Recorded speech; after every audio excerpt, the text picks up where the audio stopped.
Which franchise is the most profitable franchise?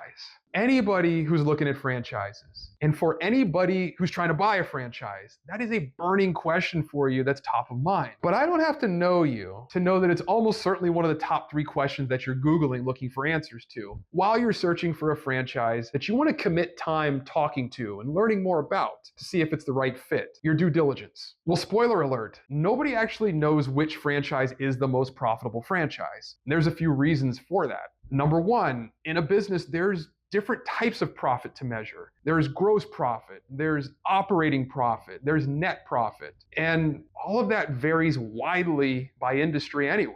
Some of it's situational. For example, owner's discretionary profit or owner's discretionary income. You'll hear that at tax time when you're looking at all the different ways that your business compensates you and trying to understand how much each of those different ways is going to be taxed. There's EBITDA, which is important, which is crucial when you're going to sell your business and you're trying to understand how much money you can get for it. Now, if you Google most profitable franchise, you're going to find articles and you're going to find videos that randomly grab franchises with big revenue numbers from a few different industries. None of those articles and none of those videos can answer the question, which franchise is the most profitable franchise? Hey, nothing against high revenue franchises. They're awesome. And you can't know the profit potential of a specific franchise unless you also know its revenue potential. But that's only part of the profitability story. You should also know about 3 hacks that will boost your profitability, your profit margins as a franchise owner when you're in business after you found the right franchise fit. These are 3 things that are within your control, 3 things that you can do that are simple, they're specific, that will boost your profit margins as a franchisee. Number 1,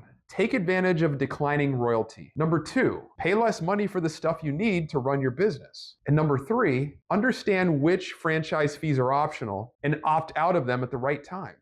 Hack number 1, take advantage of declining royalty. And by the way, in 8 years of helping people buy franchises, I don't think I've ever talked to a franchise owner that was over the moon about having to pay a royalty. You might not love the idea either. It is an expense, but you should know that there are hundreds of service franchises that reward you simply for growing your business. Here's how the declining royalty works. In the franchises that have them, they actually lower the percentage of the revenue that you pay to the corporate office in exchange for mentoring and training and coaching and other types of support as your revenue as a franchise owner grows. And I've got 3 examples of that on the big board. These are 3 of the top service franchises in their industry. Let's start with the Maids, which is one of the biggest house cleaning franchises in the country. It's been around for decades. Now, when everybody joins the Maids and they're at 0 revenue, they pay 6.9% up to a certain point, and that will go as low as 3.9% based on revenue. Now, for this example, I looked at the top performing The Maids franchisee from 2023 by revenue.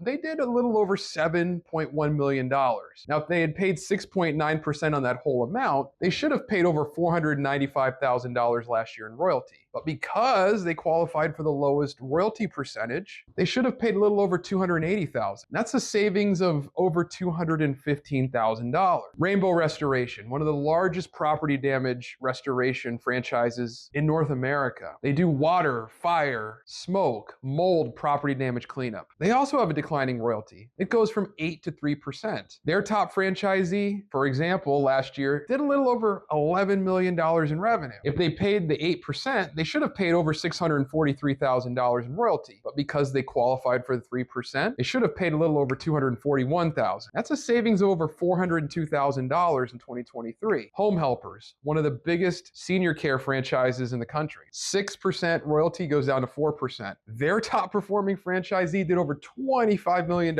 in revenue last year. And if they paid 6% on that whole amount, they should have paid a little over $1.39 million in royalty. But because they qualified for the lowest royalty level, they should have paid a little over $926,000. That's a savings of over $463,000. This is real money. This is real money that drops to the bottom line. And it's an incentive simply for growing your business. It's a fantastic incentive, and you should definitely take advantage of it if you are with a franchise that offers a declining royalty. Typically, it's more established franchises. You don't see a lot of newer franchises in any industry offering a declining royalty like this. Hack number 2, recognize optional franchise fees and opt out of them when it makes sense. Some franchises, including service franchises, will charge franchisees a fee in exchange for doing some services on behalf of the franchisees. And here's an example. The cleaning authority, they've got a corporate call center and they charge a fee for that. Now that call center is there to make the franchisees' lives easier. It handles customer service calls, for example. It also sets estimate appointments with potential new customers on behalf of the franchisee. Now when you join the cleaning authority, you're going to use the corporate call center